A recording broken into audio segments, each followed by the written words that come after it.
আসসালামু আলাইকুম সবাইকে। আমি আজকে একটু নতুন কিছু দেখানোর ট্রাই করব। সেটা হচ্ছে যেহেতু ইউএস ট্রাভেল ডগসের ওয়েবসাইটে কয়েকদিন ধরে আপডেট হলো, এই কারণে অনেকেই আমরা লগ ইন করতে পারছি না। কিভাবে লগ ইন করতে হবে, সো আমি প্রথমেই করব কি, ফায়ারফক্স থেকে, মোজিলা ফায়ারফক্স থেকে বা গুগল ক্রোম যেটাই ব্যবহার করেন, প্রথমে যাবেন, তারপরে আপনি এখানে সার্চ দিবেন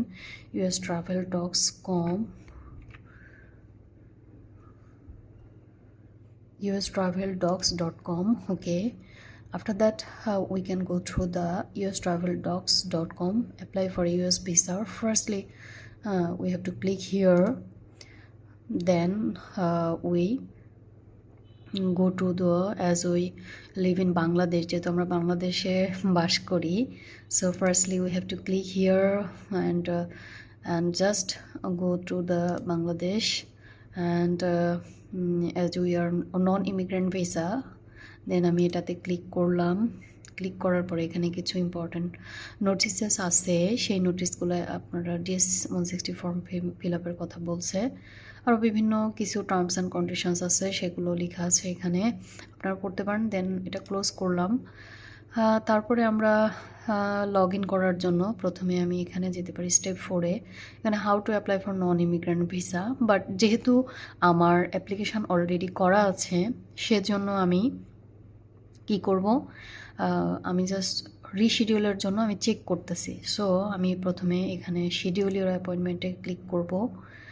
তারপরে আমি এখানে আসব, এখানে অনেক কিছু আছে, সাপোর্টিং ডকুমেন্টস কী কী, এগুলো অনেক কিছু বিষয় বলা আছে। সো আমি প্রথমে কি করব, অনলাইন ইউজিং দিস ওয়েবসাইট। ওকে, আমরা এটাতে ক্লিক করলে আমি এখন এন্টার করলাম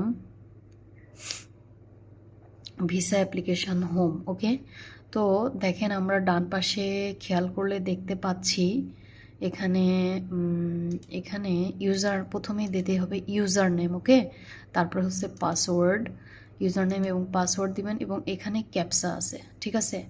সো যারা অলরেডি অ্যাপ্লিকেশান করেছেন বা অলরেডি অ্যাপয়েন্টমেন্ট নেওয়া আছে, সো আপনাদের দেখবেন যে ইউজার নেম পাসওয়ার্ড দেওয়া আছে, সব কিছু আছে, ওগুলো সংরক্ষণ করে রাখে সবাই। সো ওইগুলা দিয়ে আপনারা এখানে ক্যাপচাটা লিখবেন, সঠিকভাবে ক্যাপচাটা লিখবেন। এই যে K2FNB, এটা যার যার ওয়েবসাইট, যার যার প্যানেলে ভিন্ন ভিন্ন আসবে। বাই এনি চান্স আপনি যদি ক্যাপচাটা বুঝতে না পারেন, তখন এইখানে ক্লিক করলে ক্যাপচাটা চেঞ্জ হবে। হ্যাঁ, তখন আপনি আবার এই ক্যাপচাটা বসাবেন এখানে, তারপর সাইন ইন করবেন। সাপোজ ইউজার নেম এখানে আমার নাম শাহানুজ শারমিন দেওয়া, তারপরে হচ্ছে পাসওয়ার্ড আমার মতো করে একটা সিকিউরলি জেনারেট করা আছে। হ্যাঁ, এটা ওয়েবসাইট থেকে হতে পারে বা আপনি নিজেও সেট করতে পারেন নিজেদের মতো করে। হ্যাঁ, এটা কিন্তু ভিন্ন ভিন্ন হবে, ইউজার নেম পাসওয়ার্ড এগুলো ভিন্ন ভিন্ন হবে, ক্যাপচাও ভিন্ন ভিন্ন হবে। তারপরে আপনি সাইন ইন করবেন। ওকে, এখানে সাইন ইনে ক্লিক করবেন। তো আমি যেখানে এখানে কিছুই ইনপুট দেই নাই, এই জন্য বলছে যে ইউজার নেম ইজ রিকোয়ার্ড। কিন্তু বাই এনি চান্স মনে করেন যে আপনি ঢুকতে পারতেছেন না, পাসওয়ার্ড দেওয়ার সব কিছু সঠিকভাবে দেওয়ার পরেও সাইন ইন হচ্ছে না, তখন আপনি এখানে ক্লিক করবেন। জাস্ট হিয়ার লুক অ্যাটেন্টিভলি, দেখেন ডোন্ট হ্যাভ অ্যান অ্যাকাউন্ট, বা আপনার কিন্তু অ্যাকাউন্ট আছে তারপর সাইন ইন হচ্ছে না, তখন আপনি এখানে সাইন আপ নাও। ওকে, সাইন আপ নাওয়ে ঢুকলে আপনি আপনার নাম নিউ পাসওয়ার্ড দিয়ে সেট করবেন। ওকে, নিউ পাসওয়ার্ড দিবেন, কনফার্ম নিউ পাসওয়ার্ড।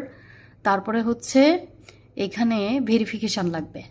এখন যেই ইমেল আইডি দিয়ে আপনি হচ্ছে আপনার মানে প্রোফাইল আপডেট করেছিলেন বা ইউএস ট্রাভেল ডগসে সিজিআই পোর্টাল ক্রিয়েট করেছিলেন, তখন আপনার সিজিআই পোর্টালে প্রোফাইল ক্রিয়েট করেছেন, তখন ওই ইমেল অ্যাড্রেসটা এখানে বসাবেন সঠিকভাবে। ওকে, তখন সঠিকভাবে বসিয়ে এখানে সেন্ড ভেরিফিকেশান কোড। ওকে,